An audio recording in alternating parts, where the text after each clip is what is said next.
Bonjour à tous et bienvenue pour cette nouvelle vidéo d'une journal d'une installation. Alors qu'est-ce qui s'est passé cette semaine? Alors de notre côté, on a effectué deux rendez-vous bancaires, un rendez-vous mercredi et un rendez-vous jeudi. Mercredi, c'était avec la BNP et jeudi, c'était avec le Crédit Agricole. Alors les rendez-vous bancaires se suivent et ne se ressemblent pas, c'est ça qui est assez surprenant. Tu le verras lorsque tu t'installeras également. Chaque banque a plus ou moins ses thématiques de recherche, ses questionnements. Alors, j'étais parti avec un très mauvais a priori sur la BNP, mais finalement, on a eu le droit à un rendez-vous très intéressant avec beaucoup de questions, un interlocuteur très intéressé.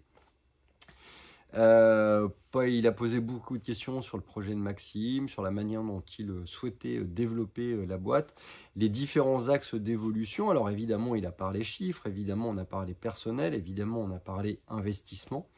Mais force est de constater que la BNP s'est excessivement intéressée à l'humain, la formation, l'engagement, la vision que pouvait avoir Maxime sur sa future structure. Et ma foi, c'était très intéressant. Pas mal de questions également soulevées sur nos attentes par rapport aux prêts que l'on allait solliciter, par rapport au montage également qui allait être établi.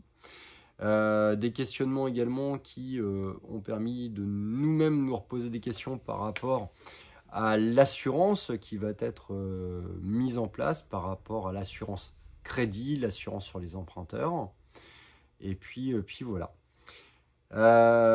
Jeudi, nous avions un rendez-vous donc avec le Crédit Agricole. Ils sont venus à deux. Et là, de nouveau, d'autres questions. Cette fois-ci, des questions plutôt portées sur la technique, la manière de financer, l'intérêt de ne pas avoir souscrit de prêt booster, des questionnements sur l'origine des fonds, sur comment allait se passer l'intercommunication entre la future structure de Maxime et notre structure, savoir s'il y allait y avoir des rétrocessions, estimer un petit peu le gap de progression que Max pouvait attendre au niveau de différentes TVA.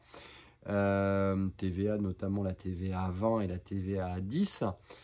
Savoir un petit peu quelle était sa stratégie en termes de mise en place de services, en termes de réagencement. Beaucoup de questions portées également sur l'enveloppe travaux que l'on avait décidé, voir un petit peu comment elle allait être attribuée, s'il y avait des devis qui avaient été mis en place, comment on l'avait estimé, quelles étaient la nature des travaux et comment on allait les mettre en place dans la temporalité. Comment on pensait les rembourser, ou en tout cas les auto-rembourser. Est-ce que l'activité générée par cette modification de la structure allait entraîner une accélération de l'activité et donc une capacité d'autofinancement finalement? Bref, beaucoup de questions, mais portées non plus cette fois-ci, contrairement à la BNP, sur l'humain, mais portées sur la structure, son évolution, le dynamisme du local et de l'emplacement. Voilà. De plus, Maxime, lui, s'est rapproché de la part des assurances, notamment pour l'assurance de son prêt. Il est passé par le cabinet AXA, mais il va également essayer avec le cabinet de la médicale. Pour lui, en tant qu'emprunteur, et je dirais en tant qu'emprunteur numéro 1, questionnaire médical simplifié, rendez-vous chez le médecin généraliste, prise de notes, prise d'informations, électrocardiogramme également, et un bilan sanguin complet. Pour notre part, alors nous, on a commencé à se rapprocher de la part de la médicale, parce que c'est avec la médicale qu'on a beaucoup travaillé au niveau de nos assurances de prêt. Ils nous ont envoyé toutes les démarches nécessaires. Alors nous, on va mettre un petit peu en stand-by en attendant un petit peu quelle est la volonté des banques au niveau de l'assurance, car deux schémas peuvent se dessiner à notre niveau. C'est-à-dire que soit c'est une seule et unique structure, donc à savoir la SEL, qui réalise l'emprunt et qui redispatche les fonds après au niveau des SPFPL. Et là, dans ces cas-là, un seul emprunteur va devoir réaliser des examens médicaux, et en l'occurrence, ça va être le pharmacien titulaire de la pharmacie vers laquelle on se dirige, donc ça sera Max, et nous, on n'avait pas besoin de réaliser d'examens médicaux. Ou sinon un financement réalisé avec deux prêts distincts, un prêt pour chacune des SPFPL. Et donc dans ces cas-là, on va devoir nous-mêmes réaliser des bilans médicaux.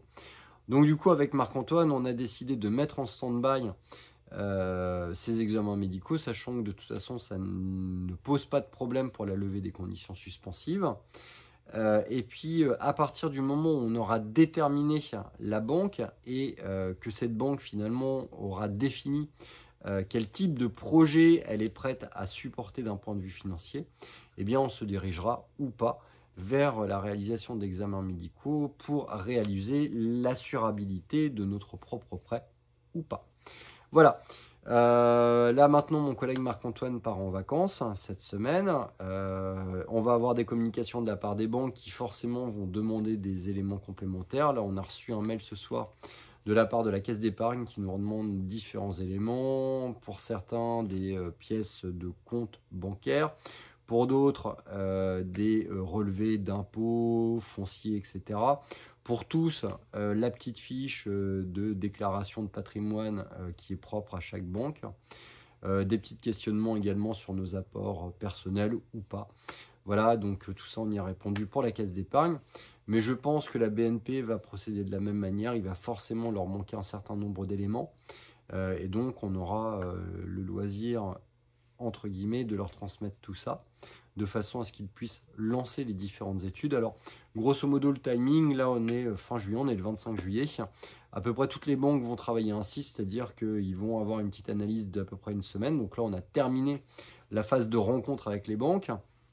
Ils ont, je dirais, 95% des éléments. Il va leur manquer peut-être 5%, mais ça ne va pas empêcher l'étude du projet. Ce projet va être balancé en succursale pour analyse, qu'on appelle les commissions d'engagement.